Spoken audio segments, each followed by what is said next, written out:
নমস্কার বন্ধুরা, শতরূপাস কিচেনে সবাইকে স্বাগত। আজকের আমি বানাবো সিমইয়ের পায়েস। দেখো, পায়েস বানাতে গেলে আমার কি লাগছে।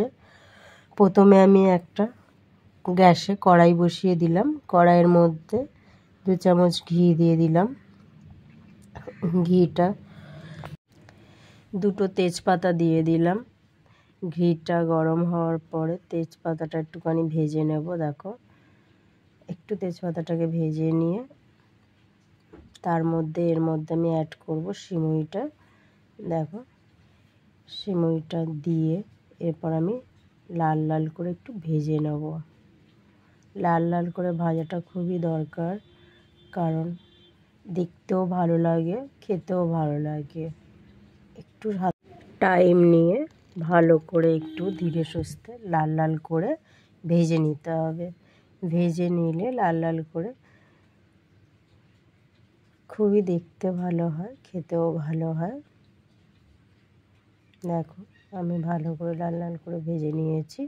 আর বন্ধুরা, আমি কিন্তু সাইডে দুধ গরম করতে বসিয়েছি। ওই গরম দুধটাই এবার আমি অ্যাড করে দেবো। দেখো, অ্যাড করে দিলাম, দিয়ে এটাকে ভালো করে আমি ফুটিয়ে নেব। দেখো, ভালো করে ফুটে গেলে এর মধ্যে আমি এলাচ গুঁড়ো অ্যাড করব। দেখো, আর এর মধ্যে আমি অ্যাড করব পেস্তা, বাদাম আর আমন্ড। দেখো, আমি কুচিয়ে রেখেছিলাম, সেটা আমি অ্যাড করে দিলাম। দিয়ে আমি ভালো করে ফুটিয়ে এরপর আমি চিনি অ্যাড করব। দেখো, চিনিটা আমি অ্যাড করে দিলাম সবার লাস্টে। দিয়ে এরপর ভালো করে একটুখানি ফুটিয়ে নিয়ে তারপর আমি 1 মিনিট একটু ফুটিয়ে নেবো ভালো করে। দেখো, ভালো করে নেড়ে ছেড়ে ফুটিয়ে নেবো, কারণ এটা পায়েস, এটাকে বারবার নাড়তে হবে বন্ধুরা।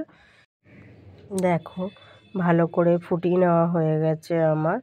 1 মিনিট ধরে সুন্দর করে আমি নেড়ে চেড়ে ফুটিয়ে নিয়েছি।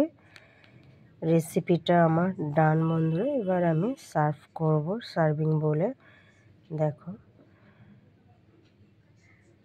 রেসিপিটা আপনাদের যদি ভালো লাগে কমেন্ট করবেন, শেয়ার করবেন, লাইক করবেন, সাবস্ক্রাইব করবেন বন্ধুরা। দেখো, সার্ভিং বলে সার্ভ করে নিচ্ছি। দেখো, লাস্টে আমি একটুখানি পেস্তা, বাদাম আর আমন্ড দিয়ে একটু গার্নিশিং করে নেব বন্ধুরা। দেখতেও খুবই সুন্দর লাগবে। দেখতে সুন্দর লাগলে খেতেও অসাধারণ লাগে বন্ধুরা। দেখো, রেসিপিটা আমার ডান বন্ধুরা।